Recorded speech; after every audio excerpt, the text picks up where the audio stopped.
नमस्कार. सुखी जीवन या यूट्यूब चॅनलमध्ये मी तुमच्या मनापासून स्वागत करते.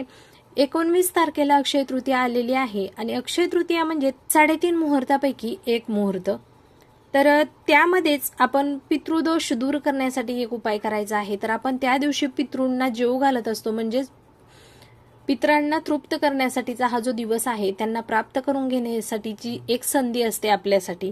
तर त्या दिवशी आपण एक उपाय करायचा आहे. संध्याकाळच्या वेळेस हा उपाय करायचा आहे. तर मी तुम्हाला त्याची थोडक्यात माहिती सांगणार आहे. तर आपण संध्याकाळच्या वेळेस पिंपळाच्या झाडाखाली जाऊन पिंपळाच्या झाडाला पंचामृत अर्पण करायचं आहे. त्याचबरोबर थोडासा ओला नारळ देखील खिसून त्या पंचामृतमध्ये टाकायचा आहे आणि ते सर्व मिश्रण आपण पिंपळाच्या झाडाला अर्पण करायचं आहे. तुपाचा दिवा लावायचा आहे आणि पिंपळाच्या झाडाला 7 फेरे मारायचे आहेत.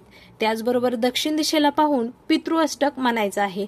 बस तुम्ही एवढी गोष्ट केली तरी देखील तुमच्या जीवनातील ज्या काही अडचणी आहेत, जो पितृदोष आहे तो दूर होण्यासाठी हा एक दिवस तुमच्यासाठी अत्यंत महत्त्वाचा आहे आणि आलेल्या संधीचं सोनं करण्यासाठी नक्कीच तुमच्यासाठी हा दिवस अत्यंत महत्त्वाचा आहे.